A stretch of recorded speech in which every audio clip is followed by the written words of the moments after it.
Okay.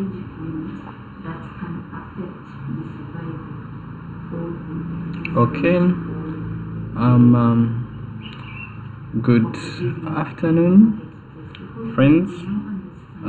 Hope this finds you well. Yeah, this is Ronald Chagulanyi. Yeah, like I promised that on top of our live sessions, I would always record and post on the platform. Okay. Yeah. So in this section, I'm going to talk about audience research in the print media. Audience research in the print media. In our first sessions, we looked at what audience research is all about. Okay, and then realized that it's too important to have a clear understanding of our audience. Okay, their needs, demography, and so on and so forth. Okay, and we saw that the best way to do that, or the best way to achieve that, was through carrying out some research. About them. Yeah, so now we are interested in knowing for this section, we are going to concentrate on audience research in the print media. Okay, when we talk about print media, we are talking about that mass communication form of printed publication. Yeah, this comprises of magazines, newspapers, books, circulars, journals, pamphlets, and periodicals. Okay, yeah, so we are going to see how audience research is used in the print media, how audience research can help improve the print media, and so on and so forth. Okay, and we will see that for print media, we'll look at two main measures of audience, yeah, which are readership and circulation. So we'll concentrate more on readership, how research can be used to better understand readership, and then circulation. So when you talk about readership, we are talking about the number of readers, either of a specific issue of the publication, yeah, or of a certain period, such as 3 months. Okay, so we said print media can include magazines, newspapers, periodicals, etc. So it's always good to know the number of readers, okay, of a publication. Yeah, of course, for these examples or for this section, I will use more of newspapers, and more so Uganda newspapers, as examples.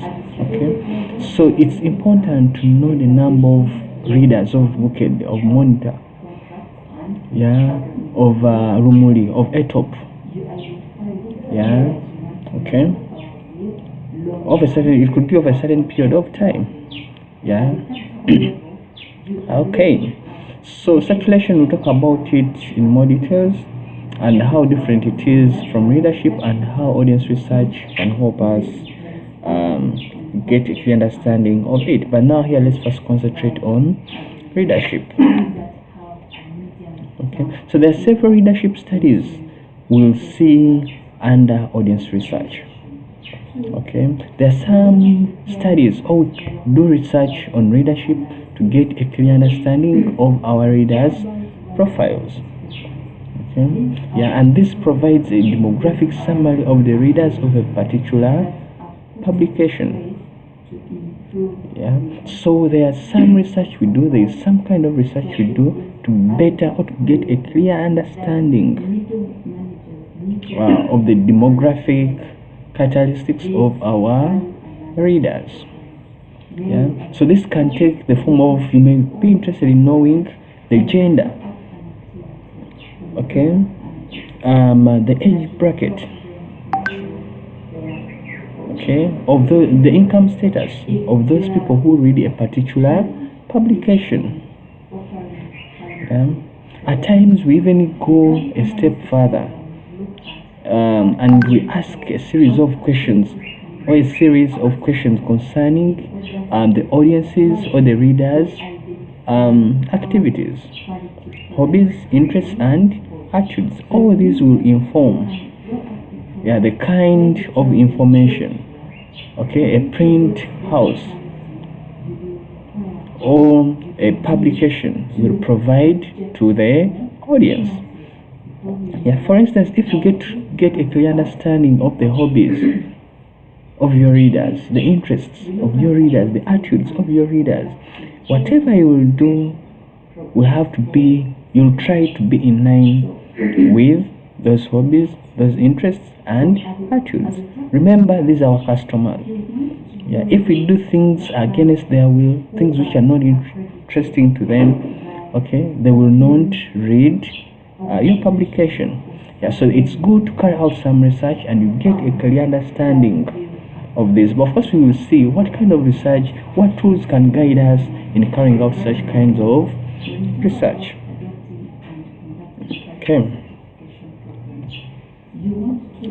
So we are seeing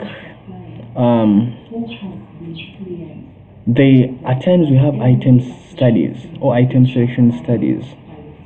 So in this, we are interested in knowing or in determining those people who read specific part of the publication or newspaper, in case we are taking an example of newspaper.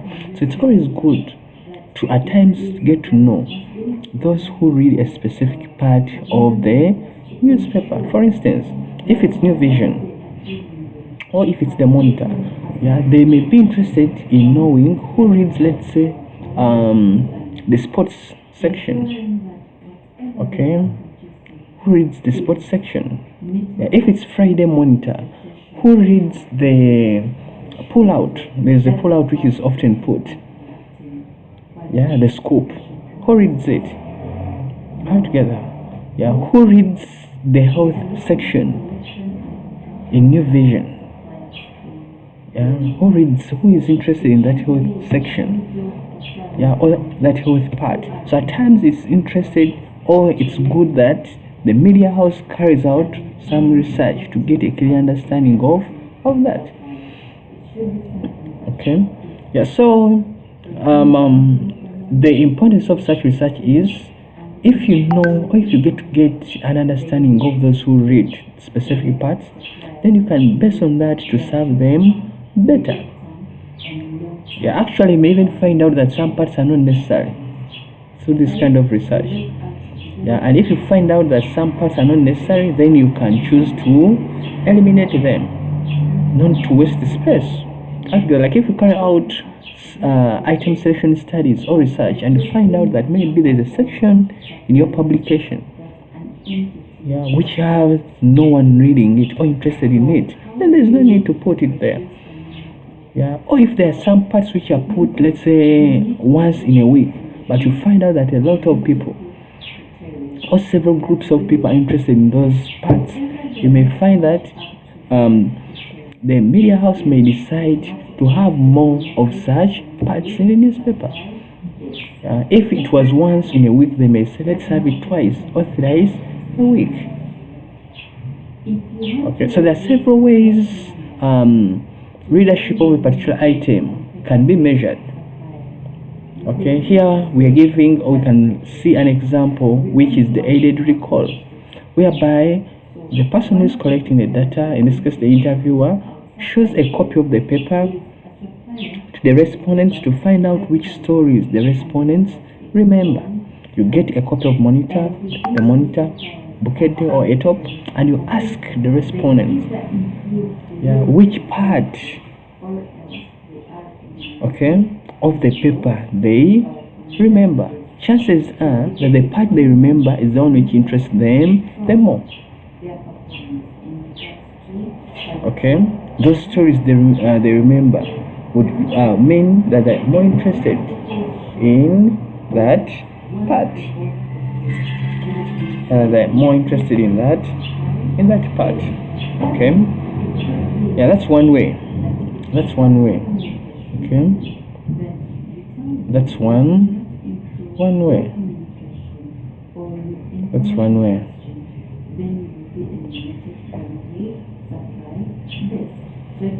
Alright, so that's one way you can get information. You may get those parts and you concentrate on asking questions from only those sections. Yeah, so the data collection methods used in such instance are the personal interviews and then phone interviews. Yeah, I'm very sure we're taken through interviews when you're doing research methods, but just a simple recap. Yeah, when you're talking about interviews, we're talking about that interaction between two people. In most cases, it's face to face, but at times it can be over phone. Okay, whereby we have two people. We have the interviewer and then the interviewee, whereby the interviewer asks some questions and then the interviewee gives answers. Altogether, for instance, the interviewer will ask questions concerning the parts or the section, the stories, which the readers remember, and then the readers will give answers. Altogether, those are interviews. Yeah, those are interviews. Alright? Yeah, so this information can be gotten through personal interviews or phone interviews. With phone interviews, you identify those readers, and after you make calls, you contact them. Yeah, but of course, as you're identifying them, you first get in touch with them. You can book time with them. Yeah, they tell you you can call me on Monday at this time. And then you call them. But remember, just like any other form or method of data collection, yeah, even with these methods, we'll be having a purpose. There will be a reason as to why you're carrying out those interviews. Are you interested in getting some information about about their interests, their attitudes? Are you interested in only knowing which section they read or which stories interest them? You have to be having a clear guideline. Yeah, it could be written down or in your mind. No one remembers. Okay, but in most cases it's written down in form of the interview guide, whereby you're having a purpose for your study. And it's always good to have a purpose for your study, but you'll see when you're carrying out interviews, you may get new revelations, even those you never thought of at the start. But a good thing or the key issue is having a starting point, a research question. Yeah, that thing you're interested in. Yeah, with the interviews, it may not be clearly defined, but it should be. You should be having something in your mind altogether, which will guide your interaction with the respondent. But of course, new things will come in, even those you don't have on the guide. And new things may always come in, but you should be having a clear purpose for your study. Clear purpose for your study. And then we have the reader and non-reader studies. Okay, we all know, or we should know, in case you didn't know, that not all people will read a particular publication. Yeah, not all people will read Book a Day. Not all people will read ETOP. Not all people will read Ready Paper. Not all people will read The Monitor. Okay, there will be some people who don't read that particular publication. If you're talking about magazines, not all people will read The Groom and those other magazines which interests you. So for those people who are the stakeholders, the key stakeholders, the publishers, and so at times it's good that they get a feel of those who read and those who don't read their publications. In this, they can compare perceptions between the reader and then the non-readers together. So when you interact with those who read, they'll tell you what motivates them to read your publication. Where should you change, or which areas do you need to change? Altogether, and that will guide you. Yeah, that will motivate you. So you've been like, if I tell I read more than I tell you I'm more interested in the sports section, it always gives rich information on both local and international sports. Yeah. Then as a publisher, you always make sure that you keep that up. If people are motivated by the kind of the good sports stories which are always presented, then you should keep that up. That's the importance of getting the perception of those who read. And then there's some perception of those who don't read your publication. Okay? They'll tell you why they don't read. Someone will tell you we don't read your publication because it's one-sided. It's always biased. It gives biased information. Yeah, it could be against or pro-government, whereby whatever information they give is maybe against the government or supporting the government. And because of that, maybe someone does not feel motivated to read your newspaper. Okay. Someone may say, your publications always have typos, or they always have issues.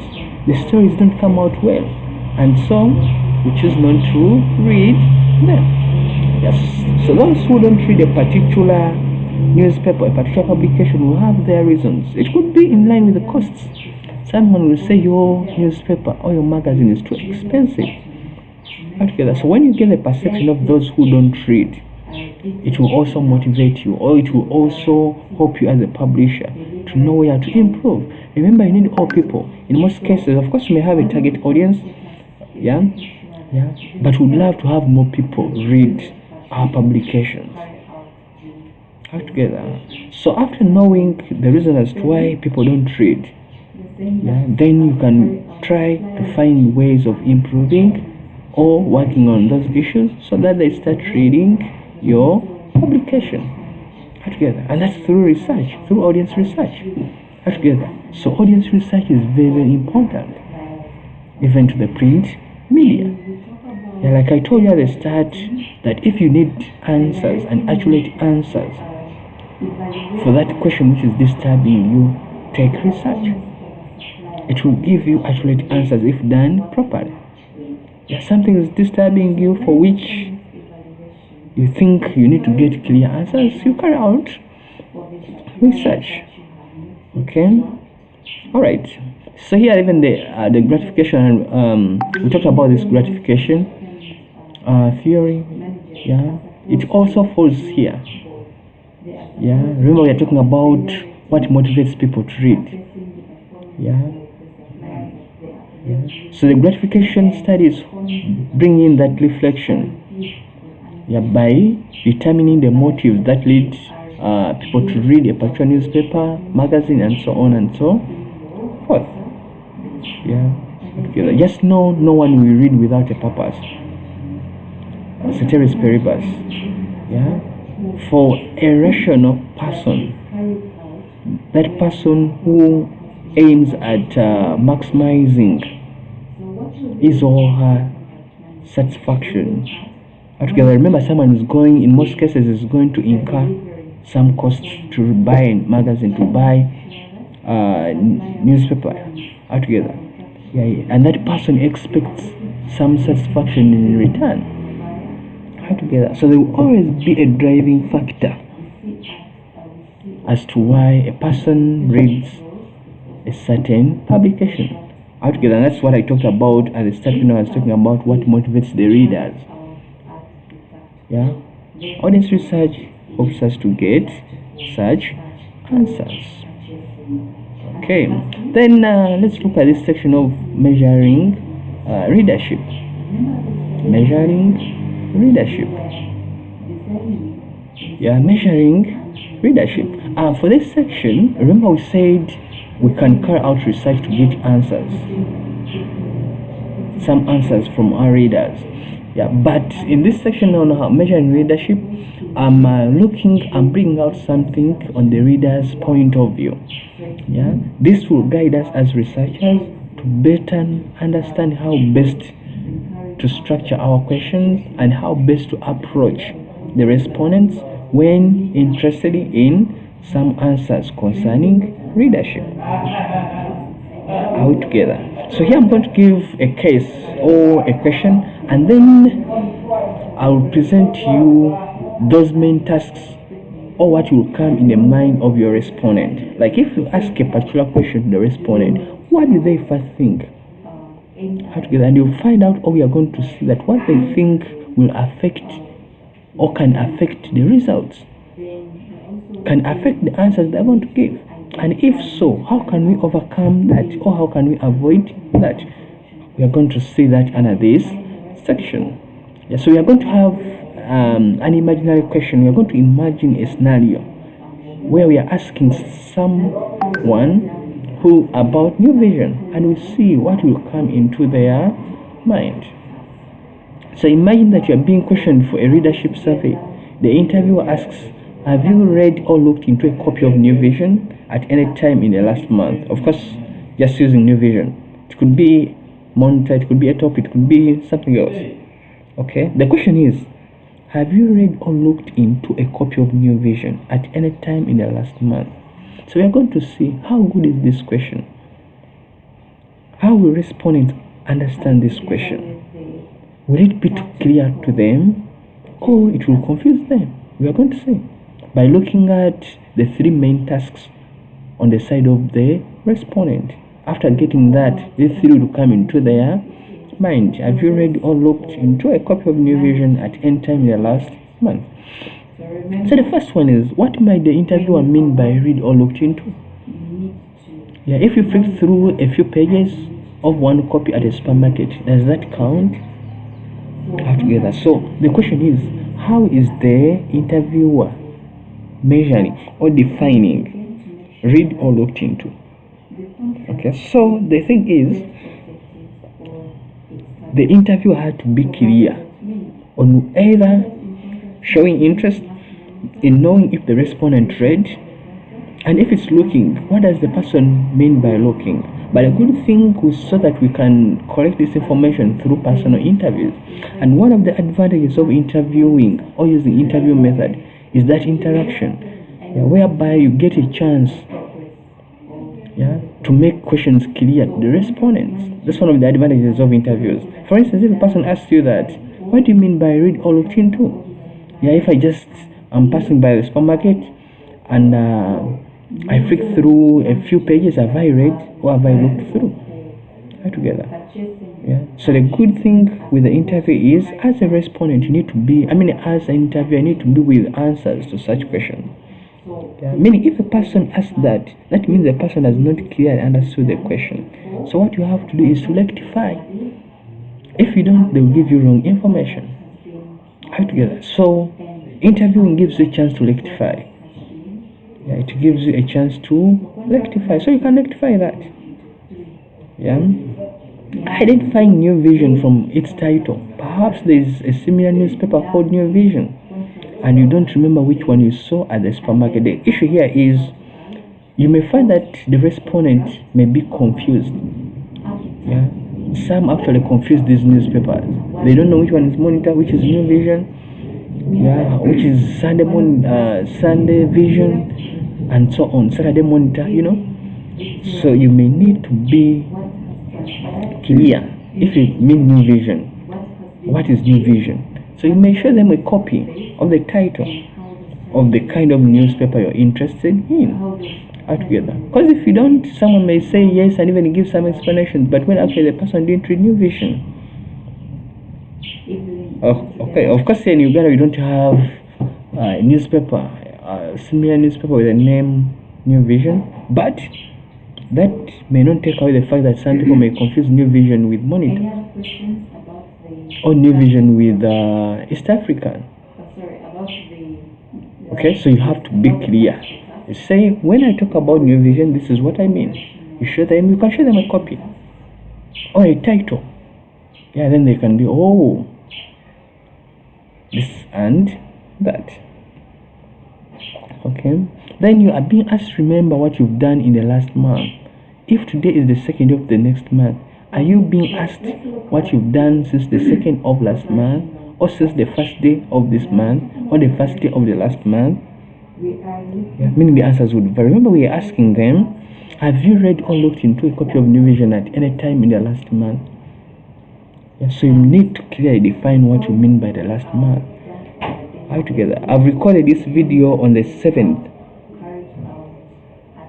actually on the 8th of July.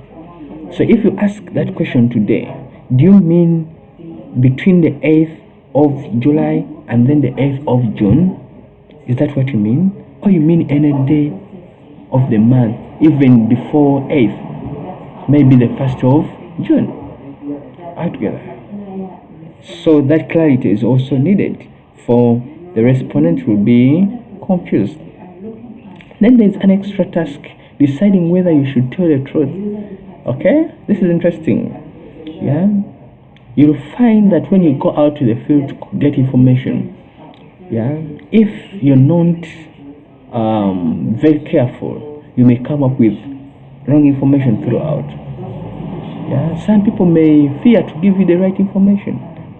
Some people may think you they will look like they're not serious if they give certain kind of information. Yeah. So the issue is an expertise deciding whether you should tell the truth. If you've read a magazine, you may not want to admit it. In this case, if you've read the New Vision, you may not want to admit it. Perhaps the interviewer would think you are stupid for reading such kind of newspaper, or perhaps your wife or husband who hates New Vision is listening and you don't want to have yet another argument about it. All together. Yeah. So some people may choose to lie. Yeah. But this will happen if you've not clearly briefed the respondent. Yeah. And if you choose a wrong site for carrying out the interview. Okay, because if you interview a person amongst people, chances are they'll give you wrong information. They will be fearing the neighbors. Yeah. Okay? Because some people have some stereotypes about certain newspapers in this case. Yeah. They attribute a certain newspaper to something. Altogether. And because of that, they may read the newspaper in hiding. So if you ask them in open, they may fear to tell you. Together. So the issue is to avoid this or to overcome this. Yeah, you as a researcher or as a person who is collecting the information, yeah, you need to brief the respondent clearly. What do I mean? You need to tell them clearly the purpose for the study, why you're carrying out that study altogether, and you promise them that their identity will be kept or protected, meaning no one will know that it's them who gave you the information altogether. And then you should ask them, or you should take them, or you should interview a person from a place where there are no people listening to what you're talking about altogether, unless you're in a focus group discussion. Yeah, but here we are looking at a one-on-one altogether, because you can't promise a person that no one will know about it when you're asking them in the middle of others. They'll give you wrong information. So you take a person somewhere, you tell them, I'm getting this information, I work with the New Vision, maybe I work with a body which oversees newspapers in Uganda, and we need this information, maybe for study purpose or for this reason. Yeah, your identity will be kept altogether. Yeah, and after you ask them for consent, if they are okay with giving you the information. If someone consents, then chances are they'll give you right information. But if you force them, yeah, actually at times you make a mistake of not asking them to consent. Yeah. Okay. So this is just a continuation of that as to why people may fear to give the right information. Yeah, like we've said, at times someone may feel that a particular newspaper is not worth reading because of some reasons. However much the person may be reading it in hiding, a person may not freely open up that they read that particular newspaper. And then some may feel that they should or they ought to read a particular newspaper. So even if they don't read it, they will say, I read it. Yeah, so that you count them among those who read a particular newspaper. So the learning point here is what a lot of thinking a respondent must do just to answer a simple question altogether. Those four ways showing us some of the thinking a respondent will have in just answering one simple question. Yeah. So considering a question from the respondent's point of view, like we've considered it in the respondent's point of view, you can easily see the possibilities for error in the survey results, like I've been telling you every after one task. Yeah, like if you don't do this, you have this error altogether. If you don't improve on the question, If you don't rectify the question, you're going to get wrong information altogether. If you don't tell them clearly what timing you're talking about, they will give you wrong information. If you don't brief them clearly and create a good rapport, they will give you false or they will lie to you. Okay. All right. So I think for today, let me stop at this point. Or for the first recording, let me stop at this point. So in the next recording, I'm going to talk about the syndicated and joint industry readership surveys. We'll see that carrying out readership surveys at times is too expensive. Okay, so some organizations took up that mandate to do such surveys and sell out the results, or some organizations come together and do the surveys. So that will be discussed more in our next presentation. Thank you very much.